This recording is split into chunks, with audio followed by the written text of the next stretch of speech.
So, welcome sa ating contractor payroll system. And ito yung pinaka homepage ng program. Ngayon dito sa left side, makikita nyo, pwede kayo magpalit ng logo. I-insert nyo yung company logo nyo.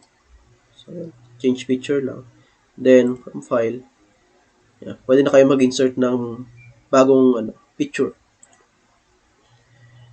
Next, dito naman sa select payroll month. So, mamimili lang kayo dito. Meron ditong drop down. Mamimili lang kayo kung ano yung month yung gagawa nyo ng payroll. So, in our case, select natin yung January. So, dito, merong first cut-off, second cut-off, at 201 files. Dito sa 201 files, dito tayo magsisimula. Since dito natin i-input lahat ng details ng mga empleyado natin. Dito naman sa others, ayan, meron tayong government deduction, yung mga SSS, Pag-ibig, PhilHealth. Meron din tayong monthly consolidated. So, mamaya babalikan na lang natin yan. So, para bumalik tayo, click lang natin tong arrow.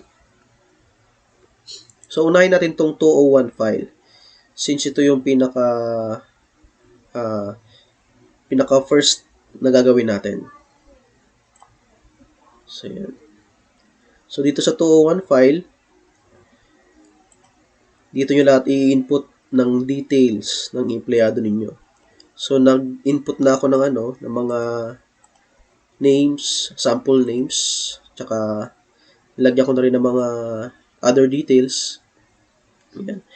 So, ang pinaka-importanting lalagyan nyo dito ng details, no need naman lahat i-fill up eh. So, ang kailangan lang dito, itong pangalan, employee number, tsaka yung status. Kasi yung employee status, pwedeng resigned or active. So, kung resign na yan, for example, may empleyado kayo na nag-resign ngayong buwan. So, i-click nyo na siya as resigned. Para next month, hindi na siya mag-a-appear dun sa payroll. So, halimbawa, itong si Juan de la Cruz, tsaka si Pedro Juanito, is inassign ko sila as resigned. So, yun ang status nila, resigned na. So, pupunta natin yung February. Titignan natin kung makikita pa rin natin to. Si Juan de la Cruz tsaka Pedro Juanito. So, punta tayo ng February. So, 201 file ng February. Ayan. So, makikita ninyo dito na wala na. Wala na yung dalawa. Kasi nag-resign na sila noong January. Okay? So, balik tayo sa January.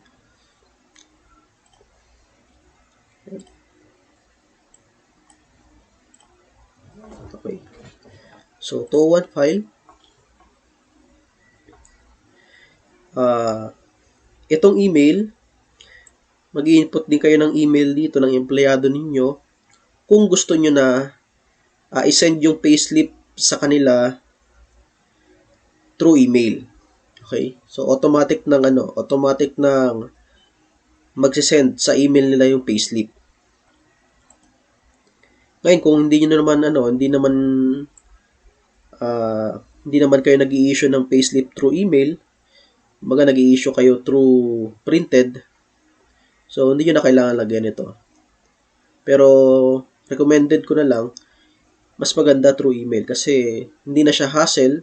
Unang-una, sa side ninyo, automatic na marireceive ng empleyado ninyo yung payslip nila via email.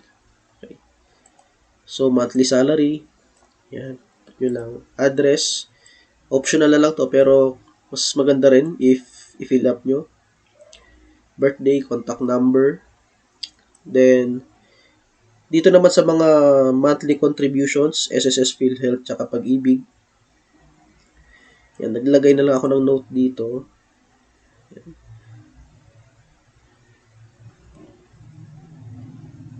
Okay.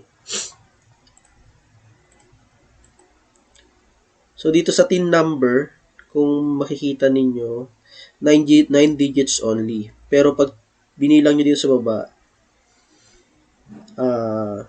nasa 12 digits yan. Yan. Actually, 12 digits pa. Sorry, ano pala siya? 13 digits. Ayan. So, automatic na kasi, halimbawa, ang TIN number ko ay 13333 Ayan. So, ang in-input ko lang ay 9 digits. Yung first 9 digits lang yung in-input ko ng TIN number. Kasi, 0 naman yung dulo niyan eh. So, pag kinanon ko, automatic, papasok na yung 4 na 0. Okay. So, ATM number, kung nagpapasahod kayo via ATM, pwede nyo rin ilagay yan.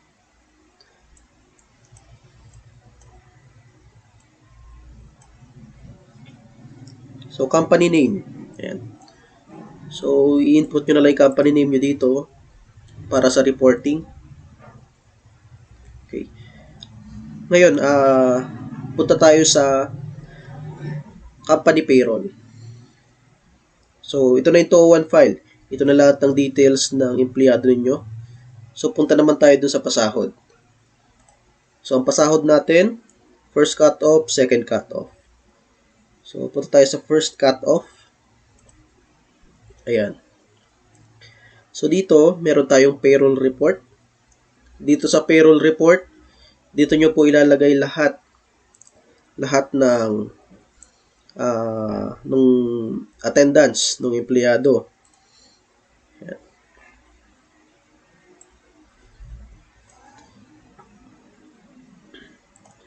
So, yan. Dito nyo ilalagay kung ilang araw siya nagtrabaho. Ayan. Ilan yung overtime niya. May late ba siya? Ayan. Meron din ditong holiday. Depende. Iba-iba kasi sa holiday. Ayan.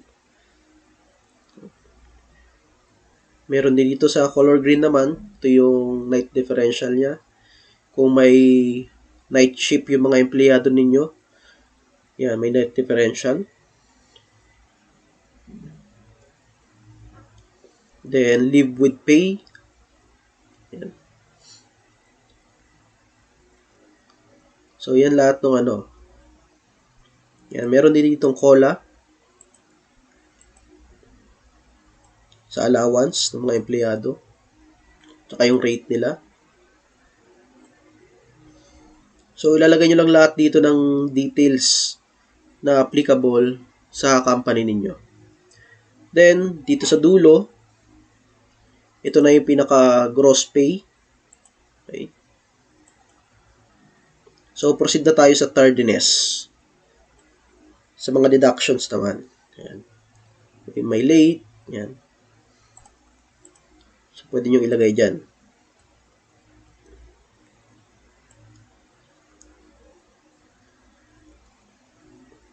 So, automatic na rin papasok dito yung in-input natin na SSS number, tsaka PhilHealth number, tsaka Pag-ibig. Lobat na tayo.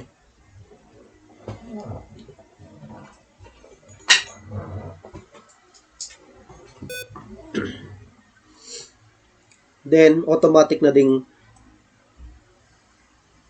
magka-calculate kung magkano yung deductions or monthly contribution for SSS, Pag-ibig, tsaka PhilHealth. Ayan. So, ito naman ay based din sa table ng SSS, Pag-ibig, and PhilHealth. So, mamaya ipapakita ko sa inyo kung saan yung table na yun. Yan, government loans. So, meron silang loan sa SSS. Automatic. ilagay nyo na lang dyan kung magkano yung monthly contribution nila. Yung monthly payment nila dun sa loan.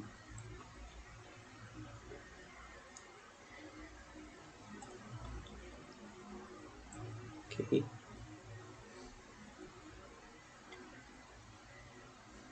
So yan, naglagay din dito ng allowance for other deductions.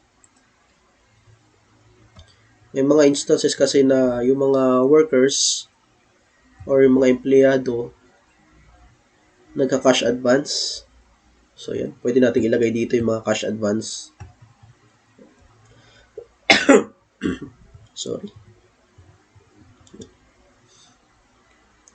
So yan, and withholding tax, automatic na din magko-compute.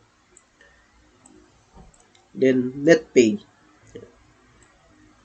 So papasok na dito yung gross pay kanina, less yung mga deductions, eto na yung net pay. Yan. Then, papakita na rin dito yung 13-month. Yung 13-month, ibig sabihin, ito yung 13th month nila. Ito yung papasok sa 13th month nila pagdating ng December. Ayan. Ito yung computed. So, may ipon yan hanggang December. So, yun yung marireceive nila na bonus. Okay? So, dito, pwede nyo ring i-select kung cash, via cash, o via ATM. Ayan.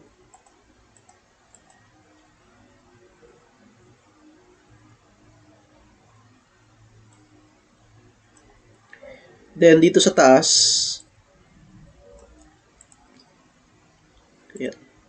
Dito sa taas, ito yung minimum daily wage sa Manila. Yan, 537 per day. So, kung provincial rate kayo, nasa province yung papasahurin ninyo at provincial rate, so ito yung i-adjust ninyo. Pero ang ginawa ko na lang, since mas marami gumagamit ng Manila rate or yung so 537 na lang. Okay? And i-input nyo na rin yung company name nyo dito. Kasi susunod na din yung sa second cut-off. So, dito nyo muna i-input para papasok na rin yung doon sa kabila. Pakita ko na lang. Bawa, ABC Construction. Ayan. So, pagdating ng second cut-off, payroll report. Ayan. So, nakalagay na yung ABC Construction. Okay? Balik tayo sa first cut-off. So, yun lang naman yung payroll report. Ayan. Kung meron pa kayong ibang tanong, pwede nyo naman akong i-message.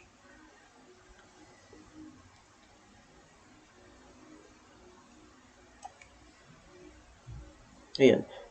Itong overtime at saka rest day percentage, pwede nyo i-adjust yan. Depende kung, halimbawa, nagbago bigla si Dole. Nagbago sila ng standards. Ayan. For example, itong overtime, ginawa nilang 100. Kasi ngayon, 25%. So, additional 25% dun sa hourly rate ng empleyado. So, kung maging additional 30%, gagawin nyo lang sa 130%. Ayan. Pwede nyo i-adjust yan. So, ngayon, 125 lang muna since yun yung approved ng Dole. Okay. So, lahat naman ng value na nandito is reference yan from Dole. Ayan. Okay.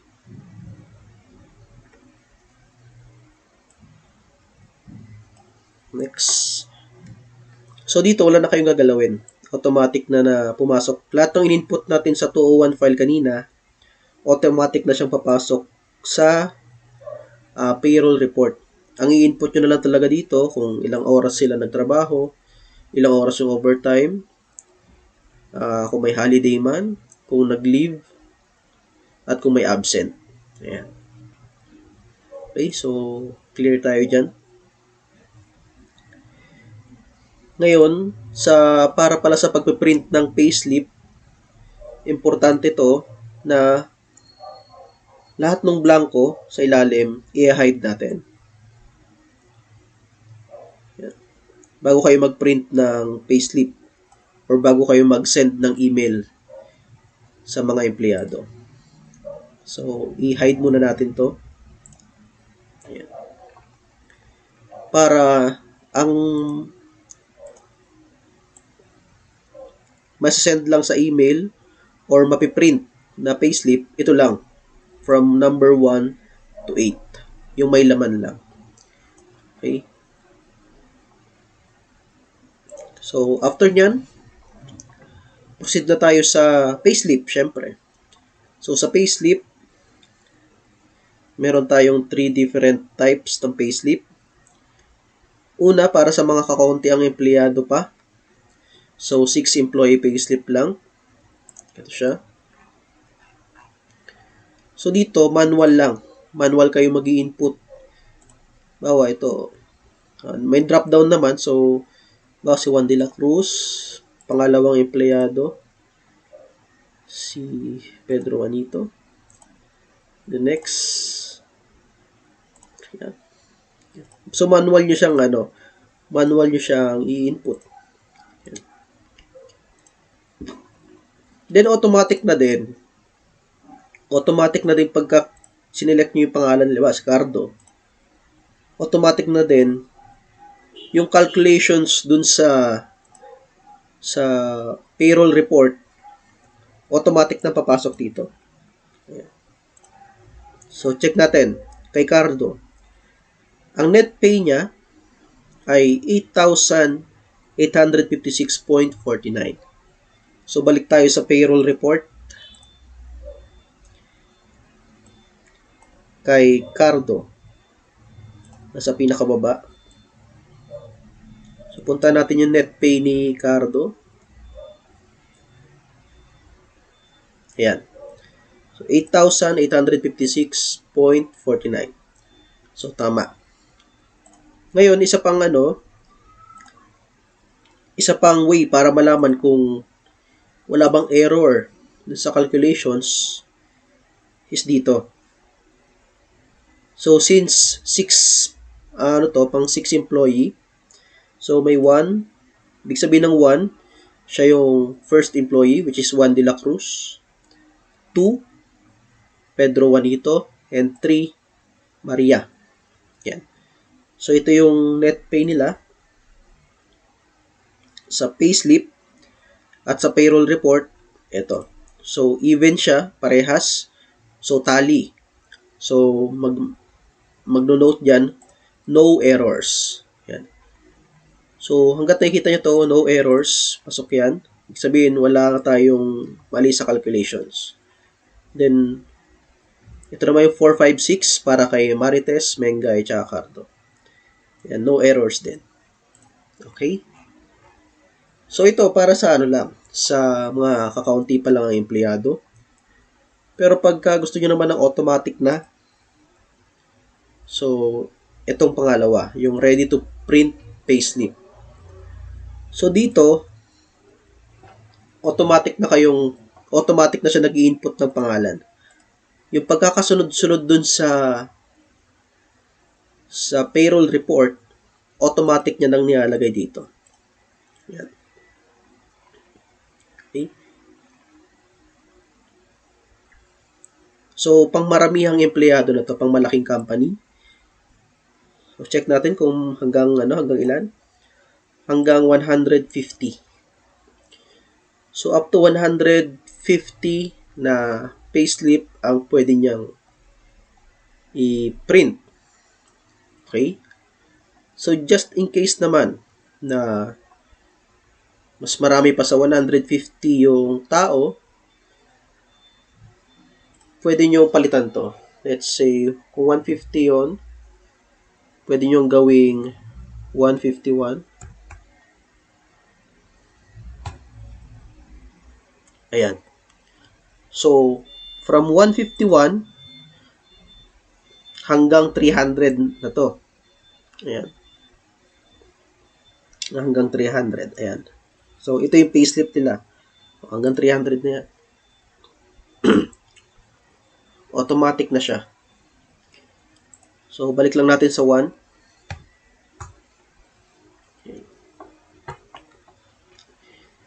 Ngayon, paano naman dun sa Paano dun sa payroll report? Baka dito, anong unang gagawin kapag more than 150 yung empleyado? So, una natin gagawin is magdagdag tayo sa payroll report.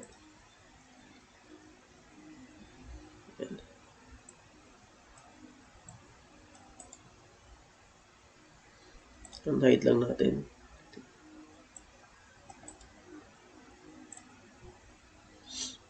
Ayan. Okay. So, dito kasi, pwede naman tayo mag-insert dito.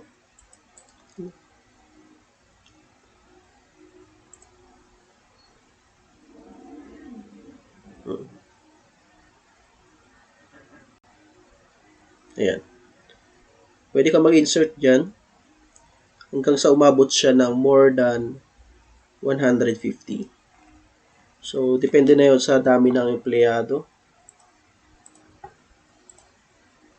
Next is 201 file.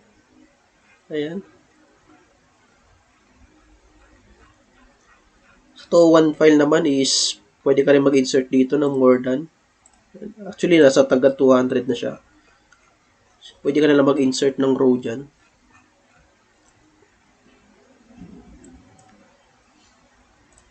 Okay.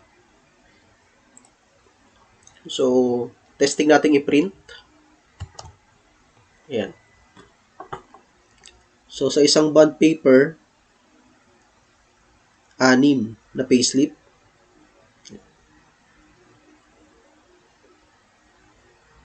Ayan, kung para printed yung payslip. Ngayon, kung gusto niyo namang sa email, pwede rin. Dito tayo sa send to email payslip. Click lang natin to. Then, insert nyo lang yung company name. Okay. Importante itong company name na mabago nyo muna kasi bago kayo mag-create ng PDF. Okay, so example, ABC Construction ulit.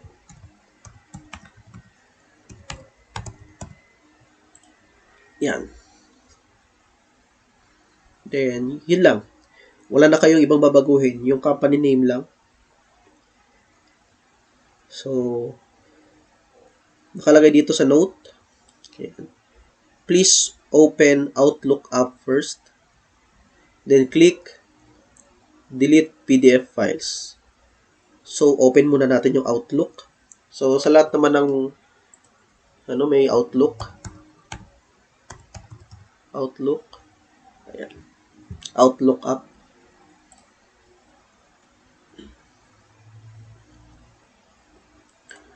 So, ayan, na-open na natin. Ngayon, balik tayo dito sa Excel. So, sabi, delete PDF files. So, delete muna natin kung ito. Delete muna natin yan. Okay. Then, create PDF files before you click send email. Okay. So, click muna natin itong create PDF.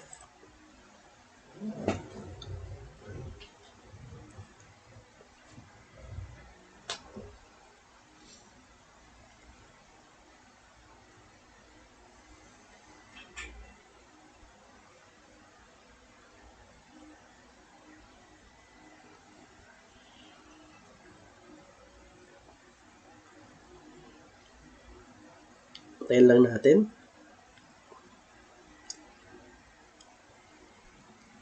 Dito pala, sa message, pwede nyo siyang i-edit kung alin yung gusto nyong message dun sa email. So, dito nakalagay sa atin, kindly see attached file for the cut-off from January 1 to 15. Yan. Pero pwede nyong i-edit yan kung anong gusto nyong message dun sa email. Ito na, naghang yata.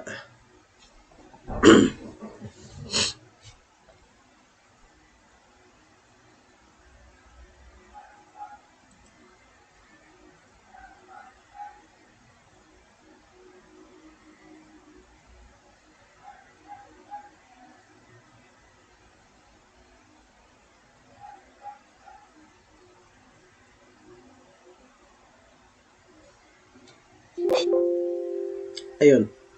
So, tapos na yung pag-create niya ng PDF. So, check natin kung nag-create nga siya ng PDF. Yan. Ayun. So, may na-create na siya ng folder. Automatic na mag-create ng folder yan. For January payslip, PDF 1. Ayan.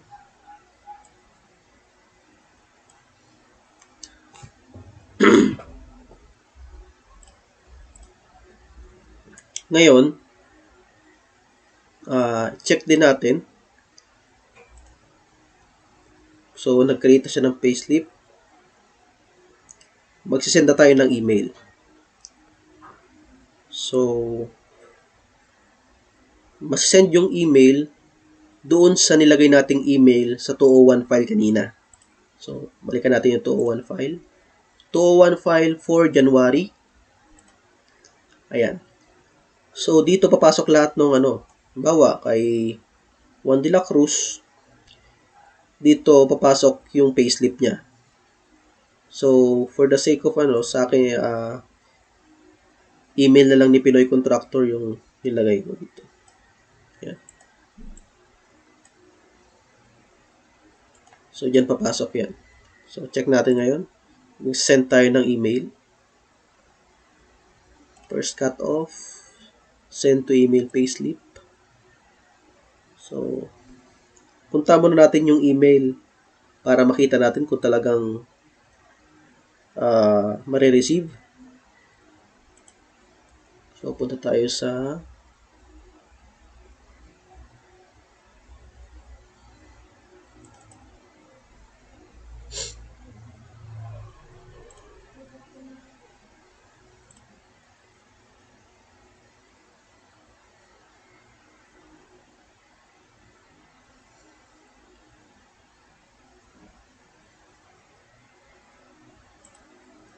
yan.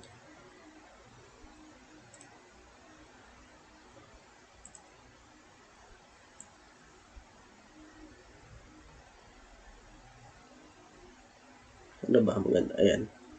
So, makikita naman natin dito kung may papasok. Send email.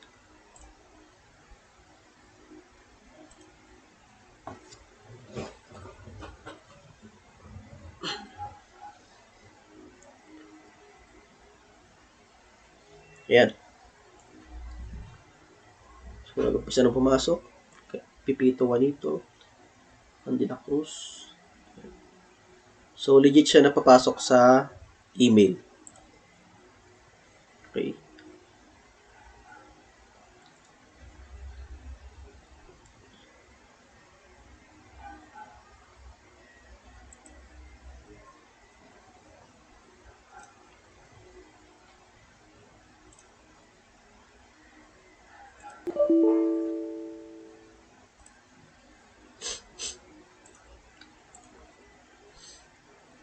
Okay. So, then balik tayo sa sa pinaka homepage natin. Ito pa lang sa transmittal. Yan. Ito lang yung para pinaka summary. Yung payroll. Yan. So,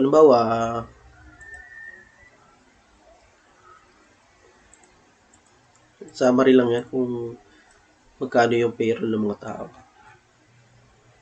So, automatic na rin pumasok dito yung ABC construction. Okay? Sa year to date naman, ito yung summary din. Na naman na kayong kailangan pang i-input dito. For reporting lang siya.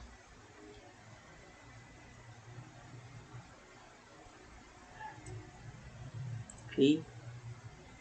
So, pinakamahalaga lang dito is itong yung 201 file. Ayan. Payroll report at saka payslip. Ito. Yun lang naman basically, yun lang naman sa payroll. Okay. Sa others, yan, government deductions. So, ito yung consolidated tables ng mga contributions ng empleyado. Ayan. So, tabi-tabi na sila dyan. Security, SSS, PhilHealth, and Pag-ibig. Tsaka yung sa tax, tsaka 13-month pay. Then, dito naman sa monthly consolidated.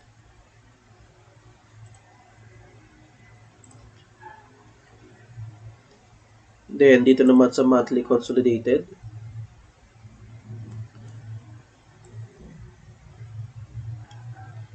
Parang ano rin to? Parang payroll report.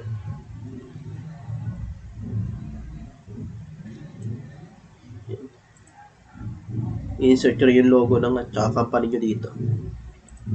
Okay. Then, balik tayo sa home.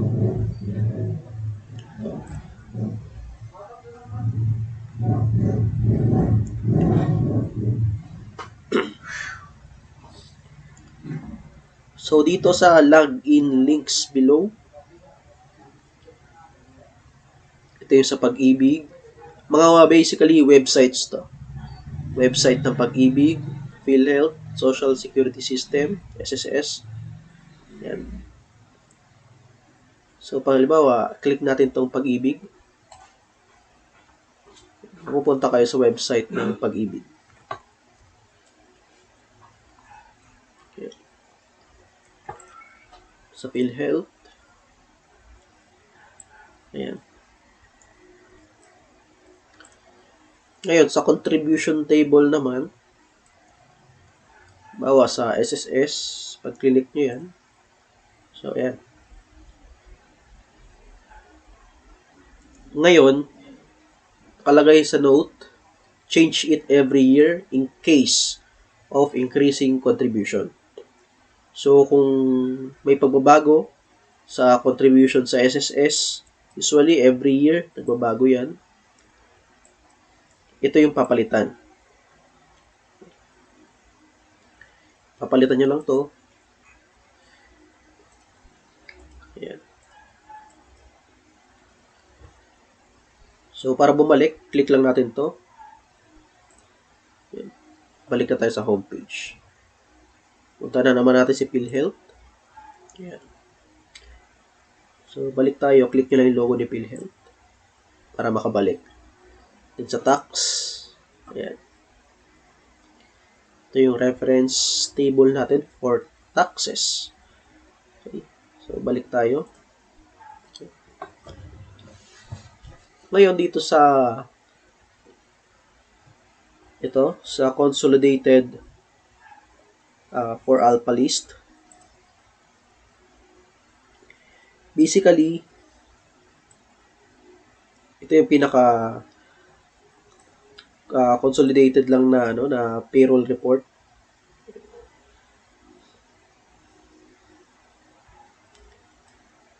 Consolidated lang yan. So, yung amount, yung mga amount na agad ang nandyan. Yan. Wala na siyang wala na siya yung kanina, yung sa payroll natin, payroll report natin. Wala na yung mga ganun. Bawa dito sa payroll report.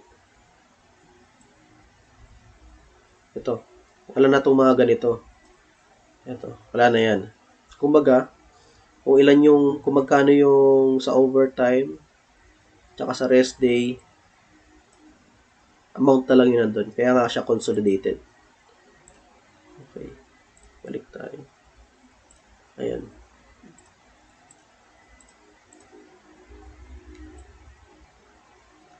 So, summary lang naman to. Okay. 13-month pay. Ayan. So, meron din tayo dalawang 13-month payslip. Payslip 1 tsaka payslip 2. So, yung payslip 1, ito yung para sa kaunti lang yung empleyado. Yan. Hanggang 8 payslip lang yung kaya niyang i-print. Yan. Okay. So, sa isang bond paper, 8 payslip. Sa 13-month pay to. Kasi yung usually mga payslip sa 13-month pay, maliliit lang. Kaya, kinaya niya ng 8.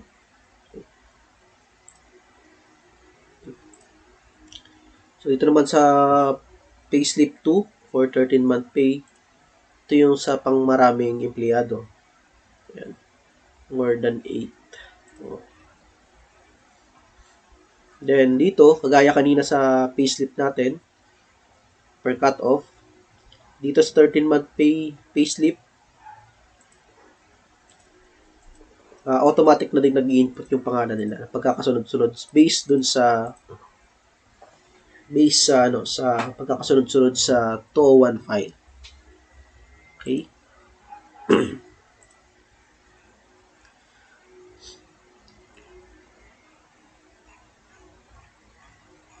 Okay na? Then, meron tayong 13-month pay report.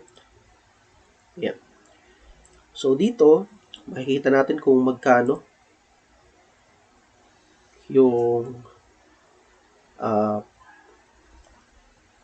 sinahod ng mga tao per cut-off. Yan. Hanggang December. So, yan. Then, magkakaroon siya ng total dito divided by 12. Then, yun na yung total 13-month pay net. Yan. So, ito yung matatanggap nila. So, dito maliit pa lang kasi January pa lang. Yan. So, dito pinapakita kung paano na-compute yung 13-month pay. So, yun lang naman.